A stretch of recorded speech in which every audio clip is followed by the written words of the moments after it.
Adding color gels to your lighting setup can totally transform your photos. Whether you want to make your images pop, create mood, or give products an extra sleek or elegant look, gels are the perfect tool, and they're a lot of fun to experiment with. So let's dive into the 8 basic rules of color gel photography. Rule number 1, exposure. It's all about power. Sure, you can use a light meter with gels, but the reading won't be very useful. Why? Because the power of your light affects the color. Lower power gives you one tint, higher power gives you another. It's really up to you to decide which color looks best.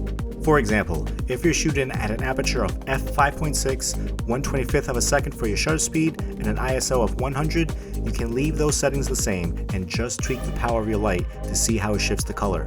Play around and pick what looks best for your shot. Rule number 2, watch for light contamination. When you're adding other lights into the mix, be careful. They can wash out your gel color. If you're using white light, make sure it doesn't overpower the gel. Pay attention to your setup and balance those lights just right to keep your colors vibrant. Rule number 3, pick your light modifiers wisely. Your light modifiers, whether soft or hard, will change how the color gels look.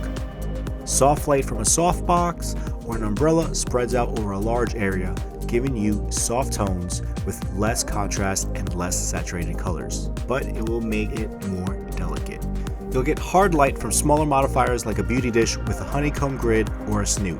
Now, that's going to give you rich, saturated colors with deep shadows and bright highlights. It's bold, dramatic, and perfect for contrast. Again, it's all about what vibe you're going for, so experiment. Rule number 4, angle your light. It's all about the feathering. Here's a little secret. Don't point your light directly at your subject. Instead, angle it so the light passes past them, letting the edges of the light, known as the feather, do the work, creating that feathering effect. This will give you a more even, soft color across your subject. Just be careful if your model is wearing shiny objects or say they have a bald head. The highlights might blow out if you're not careful. Rule number 5, gel tape. Don't let the heat beat you. When taping your gel onto a light, you want to use the right kind of tape. Those strong strobes get hot, and some tapes, like duct tape, can melt or leave sticky residue. Gaffer tape is your best bet. It can handle the heat and comes off clean. In a pinch, painter's tape works too, but just be ready to replace it when needed. Rule number 6, cover that light. Make sure your gel completely covers your light modifier. Any white light that sneaks out will ruin the color effect. White light is way stronger than the light going through the gel. So if you don't cover it up, it'll overpower your color and it will spoil the look. Rule number 7, gel distance. Close or far, you decide. Where you position your light makes a big difference in how your gels appear. Further away, you'll get a smoother, more even color spread. Closer, you'll add contrast with highlights and shadows, or even create a vignette effect around your subject. Try moving the light around and seeing what works best for you. Again, it's all about your vision. Rule number 8, choosing color gels. Get your colors right. When it comes to picking your color gels, it's not just about grabbing the first one you see. There's some strategy involved. You need to understand color theory.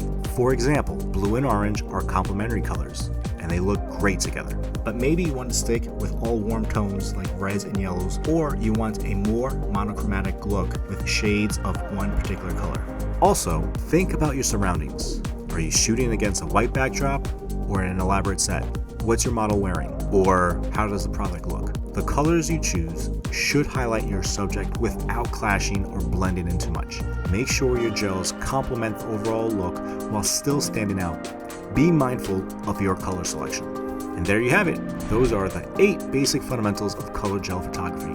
In the end, it's all about what you want to achieve. There's no right or wrong way to do it. Just experiment, have fun, and get creative with color gels. If you liked the video, make sure you like and smash the subscribe button. I'll see you next time. Stay creative.